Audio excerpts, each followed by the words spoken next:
I always thought that we would be out there every night after dinner, just going with epic battles. You know, when he was a freshman, he was under me and I just kind of bullied him. And then all of a sudden he grew and I'm under him and he's bullying me. He had this old man game where he just backs you down, and throws up this bull hook shot that you can't get to. Once I got taller, it was almost like, come on, Dad, let's just shoot. He was like 5'10" as a freshman, then he went to 6'7" and 6'8" as a junior and senior. So we never got to that stage where we could really just compete.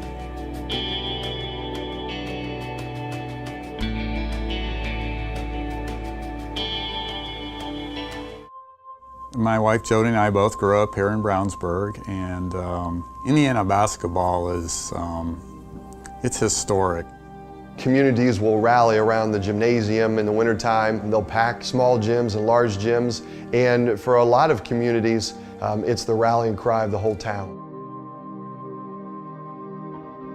Sports is basically our entire family. Siblings in general are always competitive, but Heather and I being twins, it's something where it's more natural because you're spending more time together. I didn't feel like I was a girl and I hated being treated like one. I felt like I should hang with my brother. To be honest, they were easy kids. They were competitive, but they never fought. And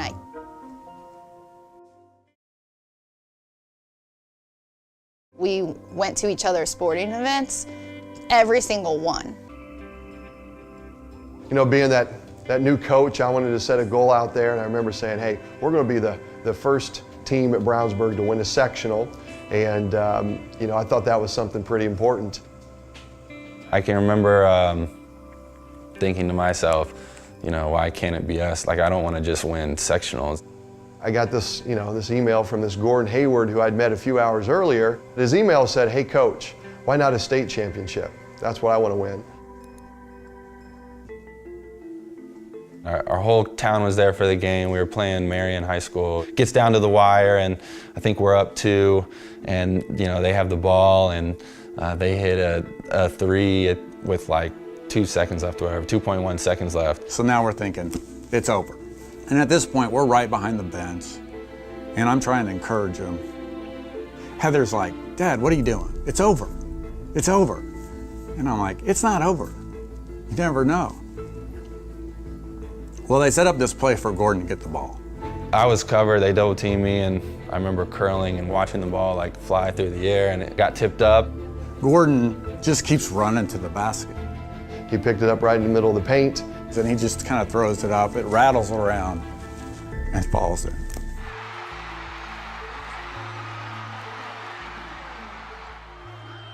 Butler was, you'd almost say Coach Stevens and Butler was meant for Gordon.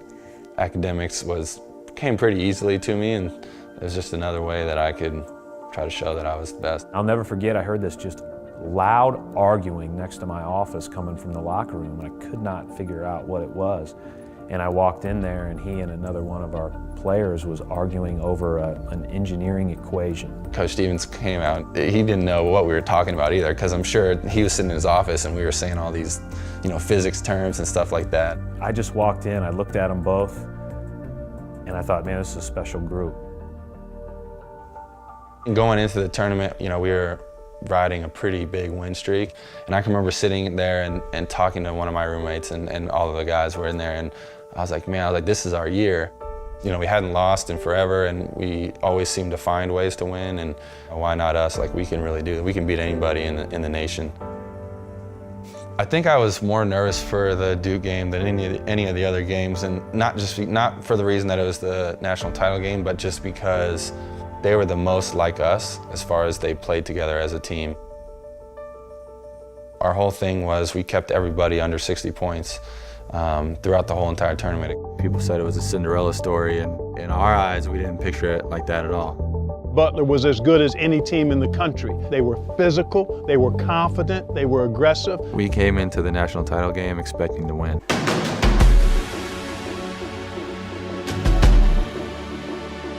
It was everything you would want a championship game to be. How could you not like to watch that game? It felt like it was going to be a game that came down to the last possession pretty much throughout the second half. 15 seconds. Matt. Zubac deflects it. Stays with Butler with 13 seconds left on the clock. Okay, here we go. Hayward needs help, has to call the timeout. As a coach, you never want to use your final timeout until you know it's the very last possession. Butler has no timeouts. It's going to be Howard instead of Hayward. Well, it gives Hayward a chance to be involved in maybe screening and catching the pass. Well, there it is, out to Hayward. Caught it right here, and I was told just to make a play. I like going left more than anything, so I tried to go this way. Singward defending. 10 seconds to go, he wants to drive. They cut me off, and I went behind the back and drove. Behind the back. The whole time I knew I'm gonna shoot this. And Zubac pops out right here. On the baseline. Makes me step back, but I arc it a little bit more than I normally would. Fadeaway shot off the rim into Zubac's hands. 3.6 seconds. I missed it. Singler actually played terrific defense on that. Took away his left-hand drive, and then Gordon spun back to his right, shot a little step back on the baseline. And it looked like from our angle it was right on, but it turned out to be a little long. Just back rimmed, which is the misses I hate the most because they feel so good. It was a great defensive play. It was a great offensive play by our best player. That walk back to the other free throw line was one of the longest walks I've ever experienced. Now Zubac with the line. Took a couple dribbles, made the first one. About to shoot the second one and briefly look over and get the signal to miss it.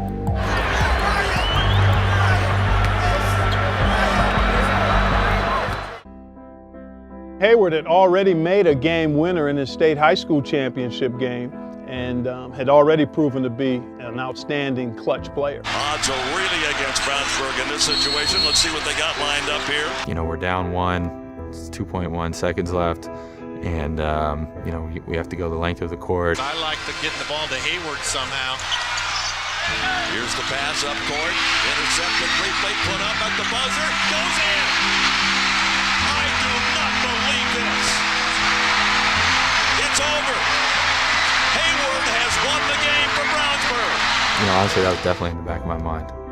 It's a very similar situation with the chance to win the national title game in Indianapolis. I can definitely remember thinking, here we go again, let's do it again.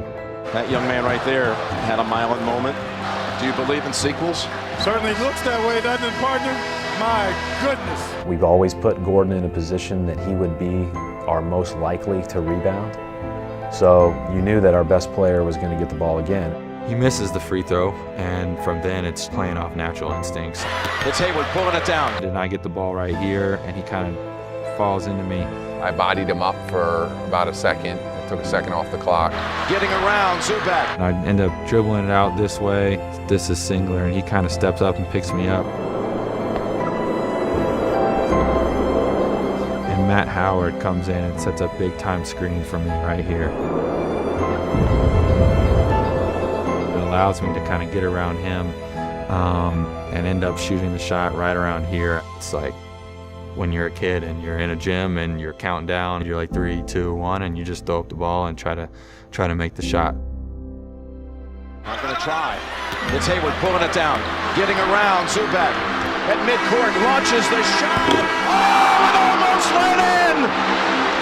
Almost went in, and Duke is the king of the dance, 2010. Man, it was right there. I missed the shot, so that's what happened. I can remember immediately thinking about the shot before the half-court heave and thinking, man, that was the shot. I wish I could have that one back. Ironically, last year when we were playing the Jazz, he hits the shot, the exact same shot. Hayward defended by Bradley. Hayward gets a little daylight. Hayward, a jumper, nails it. 1.7 on the clock. And literally came in my office right after the game and said, that's the shot I missed against Duke. I told him I'd rather hit the one in the championship instead of that one. So we had a good laugh about that. But yeah, that's a shot that I hit all the time. Gordon established himself far before that and had brought us to that point. So when you go back to Indianapolis, you go back to the state of Indiana, you go back to Butler, nobody ever even thinks about that shot. They think about all the things that it took to get there. That shot's just a part of a commercial every March. That's about all it is to all of us. The whole year, my dad was saying, we're not going to talk about the NBA, anything like that. I said, don't bother me with it. I want to play this season out. And then afterwards, I remember he said, we're going to have to start thinking about this. You're going to have a decision to make, and how do you make that decision? How do you decide whether to go, whether to stay? So I tried to educate myself as much as possible and then help him make that decision. I'm like, no, you want him to go, but then you're closing a chapter in his life, and as parents, you want him to move on, but you grieve over the chapter that's closed. My wife Jody's like, he needs to come back and hit the shot next year. Like, no, he needs to go.